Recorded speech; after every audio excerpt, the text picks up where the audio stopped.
Investments. It is a venture capital style business. I take care of strategy and help grow businesses over a 7 to 10 year period to unlock value. My greatest ambition is to be a leader, operating at the highest levels at country and continental level, but also most importantly to build businesses that succeed and change people's lives.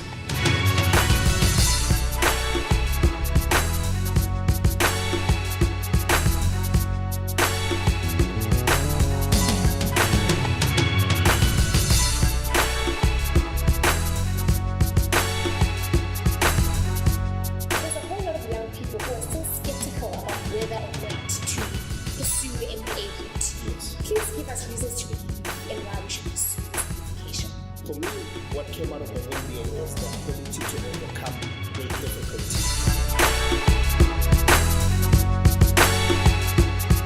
Tebogo Moalusi, welcome. Thank you for having me. You know, I was saying earlier on how great you are. You look fantastic. Thank you very much. We try to dress for these special occasions. And I was also quite impressed with the few accolades that you've managed to attain over the few years. Example, for those who are watching, in 2007 you were nominated as SA's Brightest Young Minds. That's correct. And then 2011 you, I think, were awarded with the top 40 under 40 accolade by Destiny Man. That's correct. And in 2014 you graduated from GIBS with a Master's in Business Administration. That's correct. Wow, clearly you're onto something here. Ambition is obviously the order of the day with you. I love how you are so focused on your personal brand. And I have to then ask, do you think that you have truly found your purpose in life? I believe I have. And the way I would define it is, I believe in legacies and building institutions that will live beyond your contribution while you're breathing on earth. And I think for me, it's about being a change champion and accelerating not only my own ambition, but people's access to opportunities and people's access to unlocking their own personal potential. So I love to call myself a team player. Team player, love that. So just on that, obviously, you know, when we look at ambition and where you're going next, you seem to be building something here. What is the next accolade for Tebogo Moalusi, and by when would you like to achieve this accolade?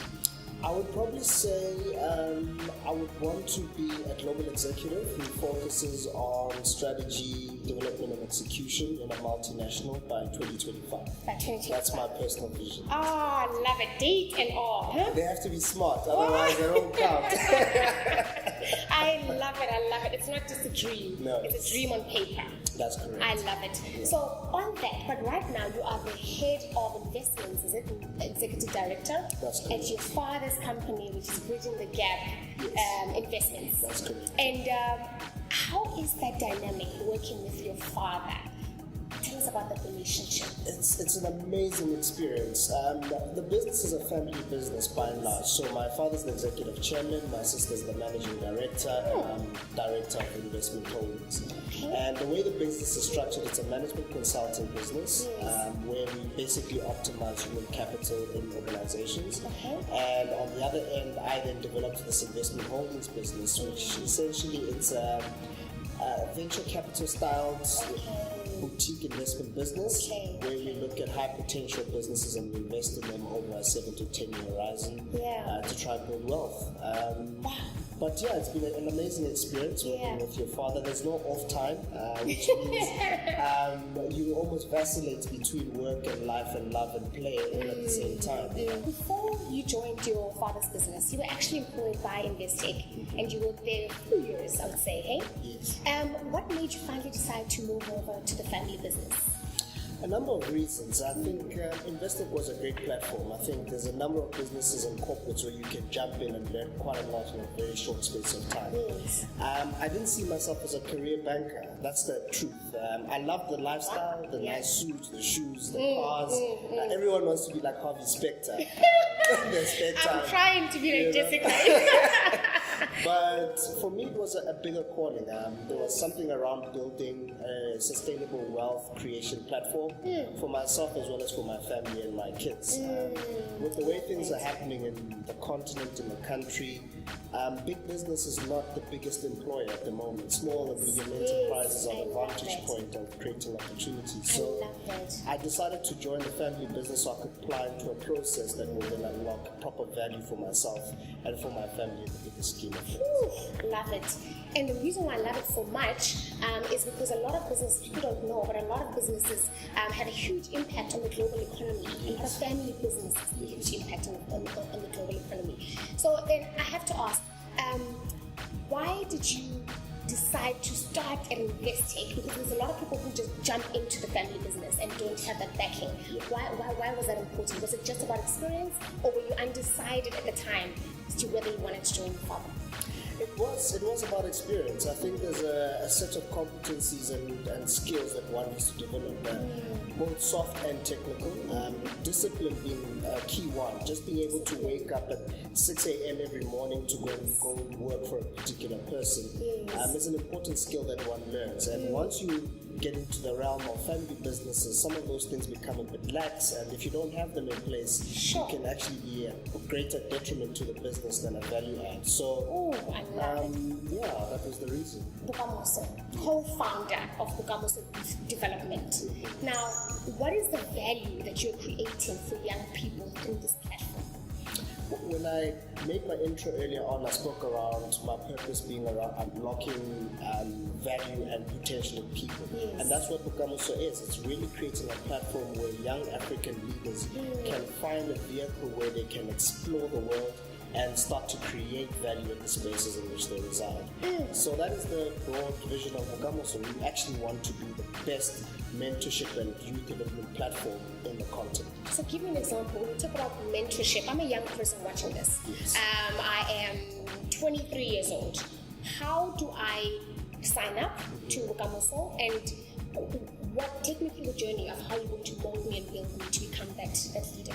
Okay, so we've got 7 schools in Gauteng that we got as part of our cohort of schools, and we've got 4 schools that we just brought online this year, which is an amazing experience, just growing.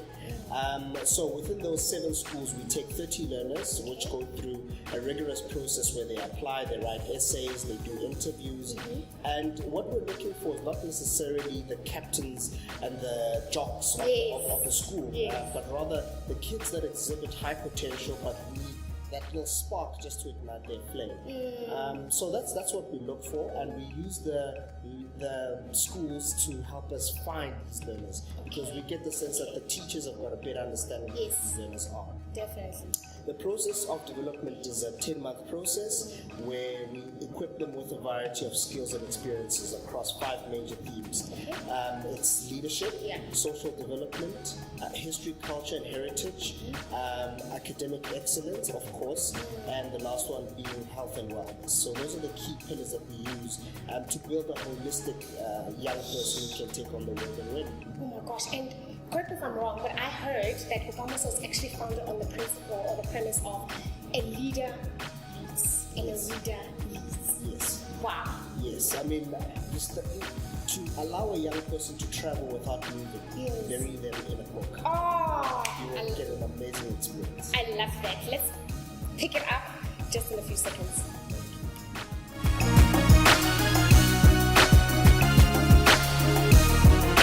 As you might know, he holds a BCom degree plus an MBA from GIPS. He's been working full-time with us for the last 3 years. His role firstly is as an executive director, looking after our investment division. He's my son, but at work we keep everything highly professional and business driven. And for the 3 years, he's been focused on executing what he's set to do.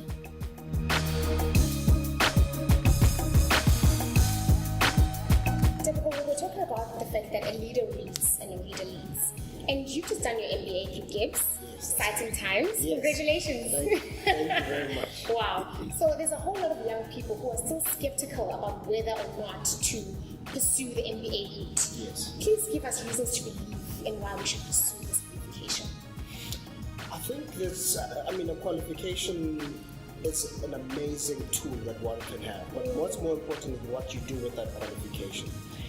From a technical learning point of view, when you go to school, it's not just about whether or not you learn 1 + 1 is 2, but it's learning how to network, learning how to build a set of skills like resilience. For me, what came out of the MBA is the ability to overcome great difficulty. What are those difficulties? Tell me. The difficulties are time management. The difficulties are sacrifice when you have a family that you are supposed to be taking care of. So having a space where you're having to balance the different things that are very important to you. Yes.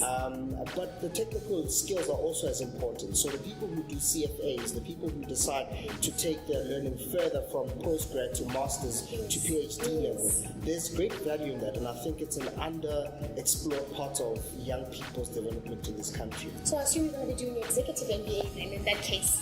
Probably not executive MBA, but executive programs overseas, absolutely. You are active on Facebook. You have a lot to say.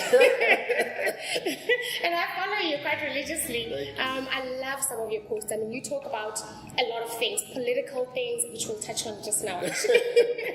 But your comments are so sentimental. They are insightful and sometimes thought-provoking. And I love how you entertain politics in this country. Would you ever entertain going into politics? You know, I definitely would. I think what we've done is the definition of politics has almost been boxed into political party politics, and that's not necessarily my definition. Politics is about negotiating limited resources for the betterment of the general population, by broad definition. So you can be a politician within corporate, you can be a politician within political parties, you can be a politician in any space where you're effecting change and directing how scarce resources get multiplied, managed, and distributed across a number of people. So I will have to find my little position where I can have the highest impact, but definitely interested in politics. I honestly think that you take on the politics in the political real estate. There is honestly room for people like yourself, especially when you are so passionate about mentoring and developing young people. In a few seconds, give me an elevator pitch of what it is that you are going to do to truly start to affect change in the world. You know, Lerato, I've got a personal philosophy, and it centers around 3 concepts that have allowed me to be where I am today. The first is around education, the next is around entrepreneurship, the next one is around employability. And it's about creating an ecosystem. I call it ecosystem because all of them start with an E. Where you get young people into a space where they can actualize their full potential. It's also about aligning personal purpose to their set of skills to what is required in the country and in the world by and large. In this day and age, it's very important for one to be globally competitive. It's no longer enough to say, I'm a young black entrepreneur or a young black employee. It's about saying, how do I become the best in the world? And that's what Kenya's doing, that's what Rwanda's doing, that's what Nigeria's doing, that's what all these countries are getting right, and I think that's what we should do as well. Oh, that's brilliant. Love that, see? It's like a champ. Wow, you know what? We'll come back.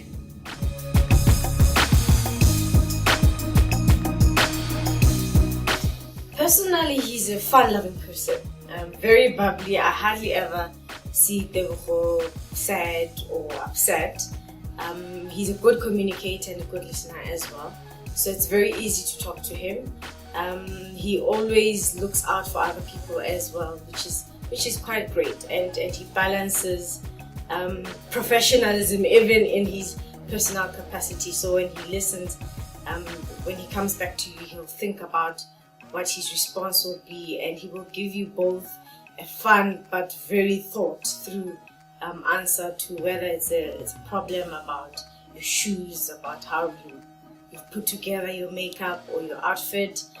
He's a very supportive person and a loving person as well, and a great brother.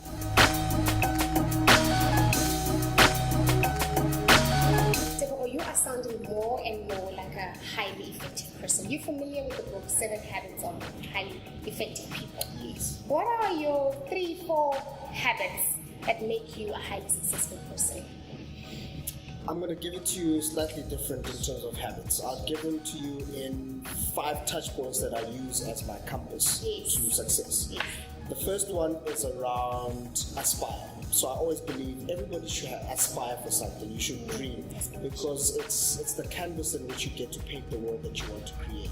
The second one is around desire. So not only must you dream, you must create a sense of demand that you want to achieve these things. It's a need, it's an internal energy that you need to drive yourself towards these goals. The third one is around perspire. You have to work hard. There's nothing you can do without working hard. Sweat, blood, and tears are part of the formula of success. The fourth one is inspire. As you rise, you must lift. It's not good for you just to build on your own and build your own island. So as you develop and build hard work and then you reap those rewards, you must inspire other people to greatness. And the last one is you must retire. You must rest. You must enjoy the fruits of your labor. You must spend time and build families, because great nations are built on great families. Oh, wow. Sure. So those are the 5 touch points. Those are amazing touch points. In fact, so amazing that it leads me to ask the question then, as a black man, because, there are so many challenges, especially we're seeing it in the news in the United States, prevalent there. Look, I'm not saying it's not prevalent here, it is prevalent, but we are more and more cases are being documented in the United States, just as it relates to the struggles of a black man.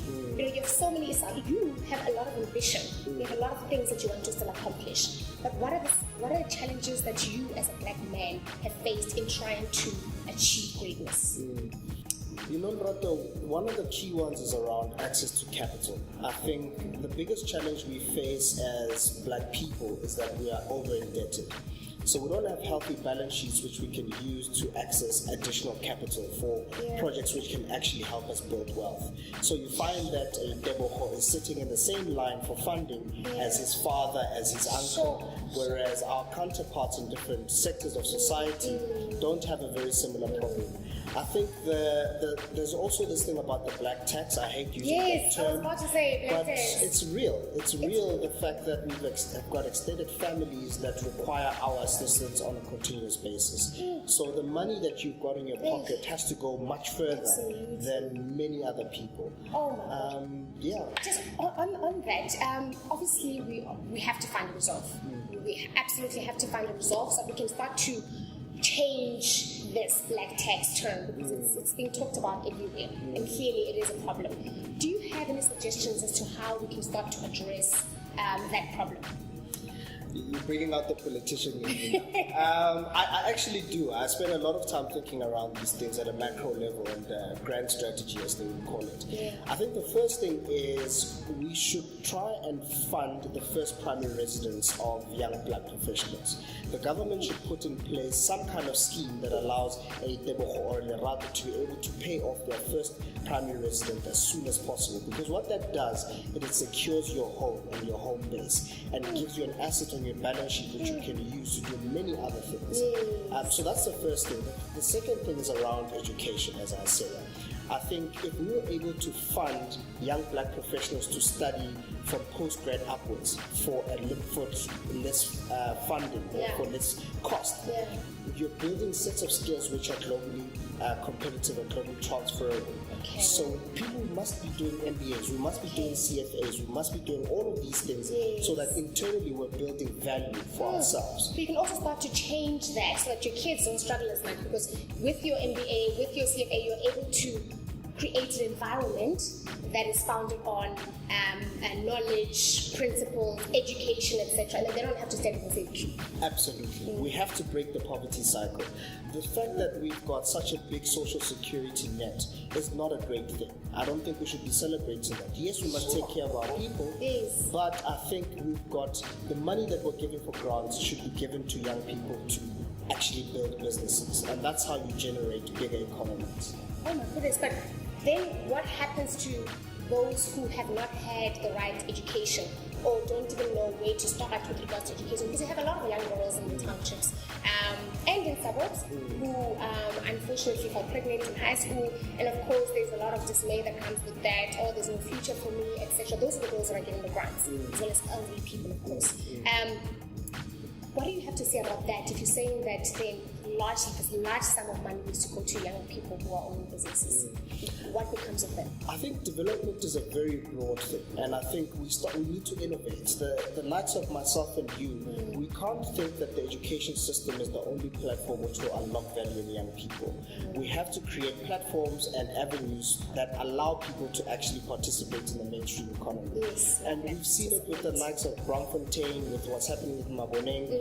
You know, the cultural capital or the creative industries has opened up and created a new avenue where people are earning a decent amount of money. Yes, and there's pockets of businesses there. Exactly. Yes. Exactly. So if you can create those little vantage points that allow young people to start to develop skills and give them back to the market, then you can make it happen. Oh, there's absolutely a solution, and I think that's exactly it. I love that the solution that you're also talking about has started to happen. I love the Maboneng Precinct idea because I usually go there on a Sunday and I come across all these, businesses where young people are selling accessories, fashion accessories. The guys are starting to create fashion labels. Yes. It's inspiring. It's happening. Yes. Wow. Oh my goodness. On that, we'll be right back. Thank you.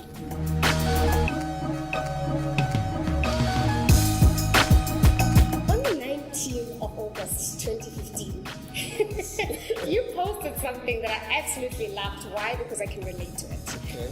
You said that you would love to have your own TV or radio show. And you left it at that. No context, no, you just said that. Yeah. Why? I have a lot of things that I'd like to say and share with the world, but more importantly, I have met a lot of people that I think have got untold stories. Great people who, from a role modeling point of view, I think are just being underexplored. Yes. So my passion is around getting people to lead through storytelling. We have forgotten around indigenous knowledge systems, and part of who we are as a people in Africa and why we were successful is we were able to keep telling the stories of success and how to do things moving forward. We've now become so Eurocentric, and our identity is lost. We're not telling those stories. We're not telling our Not even on the stories. radio. Because remember how you used to have them on community radio stations, and they're not there anymore. They're not. And even the traditions that we've inherited, people have undermined them because they don't understand them. And I'd love to be able to explore success in the eyes of Africa. How do we take the things that have worked for our people for the last hundreds of years and implement them in the new world in a way that can be sustainable and successful? Well, I'm glad you're here and that you said that because the producers are right here. You can start here. I hope so. And then you'll go mainstream. Wow. Tebogo, as I said, I love you on Facebook. I absolutely love your posts. They're very, very inspiring. So I would love for you to actually share some of the social media handles that you have so that other young people can also absorb what you have to share. So on Facebook it's Tebogo Moalusi. On Instagram it's I am Debza with TEVXA. XA, trying to be unique. On Twitter it's at Debza9 with an X again. And those are the ones where I'm active. Lovely. Then I have to ask, I think everyone has a clear view on what you're about, what you stand for, etc. But there's a couple of things that I don't even know about you. What are your other passions that you pursue, when you have free time? Wow, I've got so many. I love sport. I think sport is an amazing way to understand how people and their cultures actually work. Okay. The second thing is creative industries. When I spoke of Maboneng, there's a glimmer in my eye. Because I think there's something there that South Africa can do to become globally comparatively competitive in that sector. I think we can actually package and commoditize cultural capital and make the world come to Africa to access that. I've just launched a new business. Okay, still under it. In the financial technology space. It's an app in the money transfer space. We've recently just been not nominated, but brought into a place called Alpha Code, which is an incubator. This is what you do for fun. This You create apps. Well, we have to build. We build, we learn, we grow every single day. Love it. So very active. And in the music space, So you're passionate about music? I love music. I love house music. And the platform that I use for that is Eminem Marketing Solutions, which is a business that I own 25% of. And it's in the music space, it's in the brand activation space. Outside of that, I'm a closet DJ. I play for my friends and You family. mix, yeah.